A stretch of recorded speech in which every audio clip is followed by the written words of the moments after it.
மங்கையருலகம் மங்கையருலகம் மங்கையருலகம் இது மங்கையருலகம். தையல் பகுதியில் கட்ச் மோட்டிவ் இன்னும் ஒரு வகை இப்போ கற்றுக்க போகிறோம். இவ்வளோ நாள் கற்றுக்கிட்டு வந்தோம். போன தடவை நம்ம என்ன பார்டர் கற்றுக்கிட்டோம். இந்த தடவை புதுசாக இன்னொன்று பாருங்கள். வணக்கம்.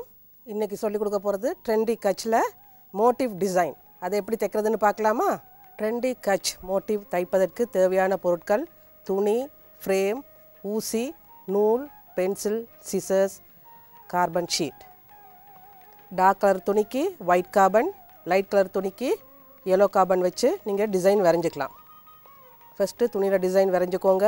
7ஆம் நம்பர் ஊசியில் 3 ஸ்டாண்ட் நூல் கோத்து அடியில் ஒரு நாட் போட்டு வச்சுக்கோங்க. டிசைனுக்கு மேலே ஃப்ரேமை ஃபிக்ஸ் பண்ணிக்கோங்க.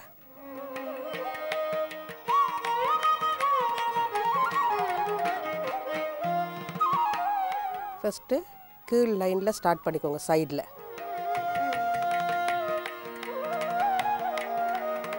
இதுக்கும் கிரேட்டான் ஸ்டிச் தான் நீங்கள் போடணும்.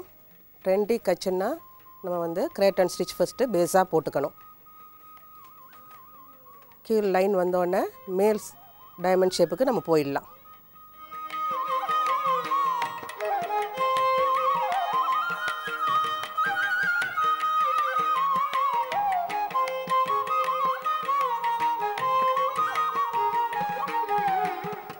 ஃபஸ்ட் டைமண்ட் ஷேப் ஃபினிஷ் பண்ணிக்கோங்க. இந்த நூலுக்கு அடியில் விட்டு எடுத்துக்கோங்க ஊசியை.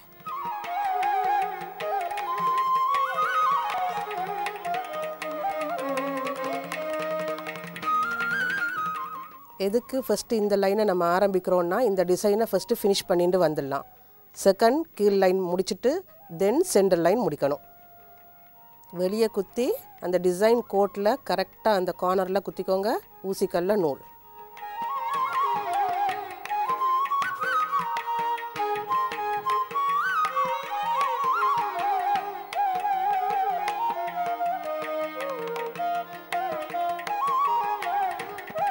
இப்போ நூலுக்கு அடியில் விட்டுக்கோங்க.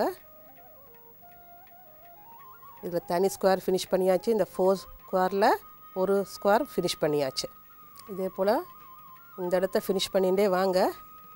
இங்கே வரும்போது இதோட வே சேஞ்ச் ஆகும்.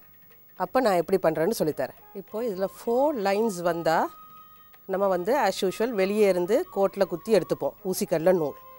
இங்கேருந்து வரும்போது கோட்டில் குத்தி வெளியே எடுத்துக்கணும். ஏன்னா 3 லைன் தான் இருக்குது. ஸோ இப்போ ஒரே ஒரு டிசைன் மாத்திரம் நம்மளுக்கு உல்ட்டாவாக வரும். இப்போ நம்ம ஊசிக்கல்ல நூல் எடுத்துக்கணும். ஸோ இது மாதிரி பண்ணும்போது இந்த இடத்துல வரும்போதும் கோட்டில் குத்தி வெளியே எடுத்துக்கணும். நூலுக்கு அடியில் ஊசியை கொடுத்துக்கணும்.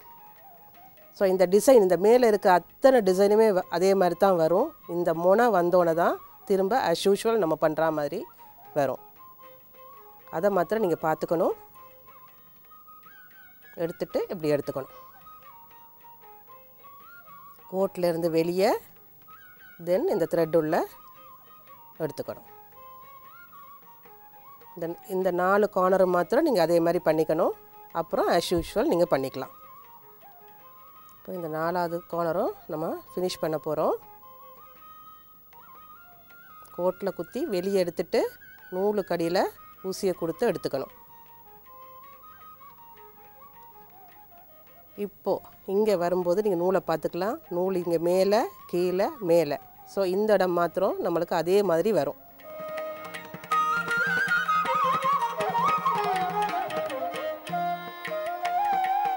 இப்போ இங்கே பார்த்தீங்கன்னா மேலே கீழே ஆஸ் யூஷுவல் நம்ம வெளியே குத்தி கோட்டில் எடுத்து ஊசிக்கல்ல நூல் அப்படியே எடுத்துக்கலாம். நெக்ஸ்ட் போகும்போது இந்த எண்டு வரைக்கும் அதே மாதிரி ஸ்டிச் பண்ணிக்கோங்க. சேம் இந்த டிசைன் அப்படியே ஃபினிஷ் பண்ணிக்கோங்க. ரிட்டர்ன் வரும்போது எப்படி வர்றதுன்னு சொல்லித்தரேன். இப்போது அந்த கீழ் லைனையும் நம்ம ஃபினிஷ் பண்ணிகிட்டே வர்றோம்.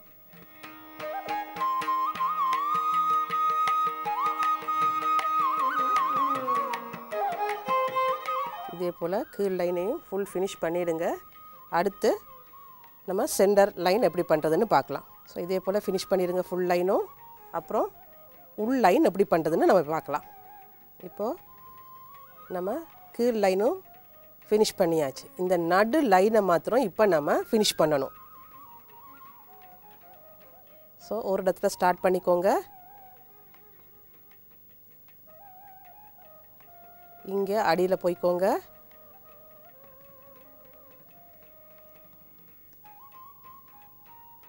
இங்கே அடியில்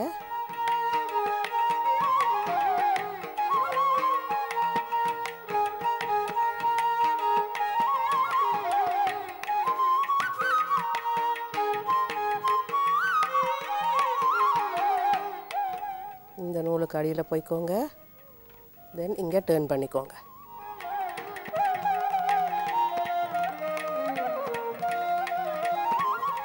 தென் இங்கே அடியில் இங்கே டேர்ன் பண்ணிக்கோங்க. இதே போல் ஃபுல் டிசைனையும் ஃபினிஷ் பண்ணிக்கோங்க. இன்னும் இந்த 2 லைனையும் ஃபினிஷ் பண்ணி இங்கே வந்ததுக்கப்புறம் நம்ம இன்டர்லேஸ் பண்ணிக்கலாம். இப்போ இங்கே அடியில் போய் ஃபினிஷ் பண்ணியாச்சு. தென் நம்ம எங்கே ஸ்டார்ட் பண்ணமோ அந்த இடத்துக்கு வர்றோம். இப்போ ஃபுல்லாக நம்ம இன்டர்லேஸ் பண்ணணும்.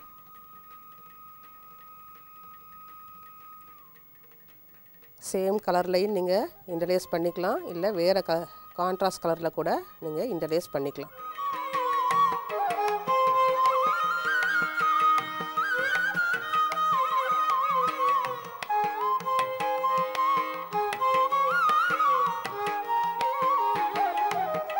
எப்படி நம்ம பேஸ் ஸ்டிச் போட்டோமோ அதே போல் ஃபினிஷ் பண்ணிட்டு வாங்க. தென் கீழ் லைன் பண்ணுங்கள். அதுக்கப்புறம் நம்ம சென்டர் லைன் போகலாம். இப்போ ஒரு ஸ்கொயர் முடிச்சாச்சு.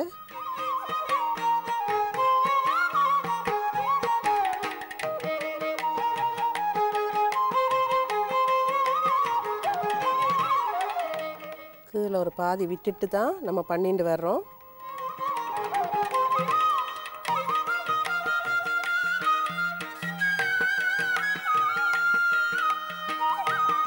இதே போல் ஃபுல் டிசைனும் பண்ணிட்டு வாங்க. இப்போது உள் டிசைனை நம்ம ஃபினிஷ் பண்ணிகிட்டே வர்றோம். கீழே இருக்கிற நூலை ஊசியில் எடுத்துக்கோங்க. மேல் நூல் அப்படி தள்ளி விட்டு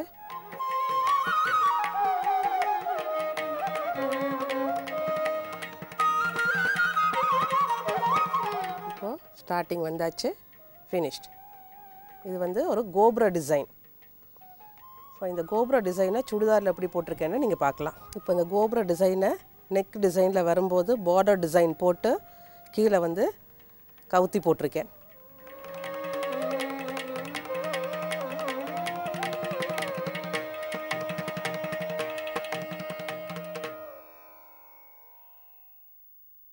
அவனை நம்பலாம் இரும்பு கோட்டையும் கல்லுக்கதவும் போல.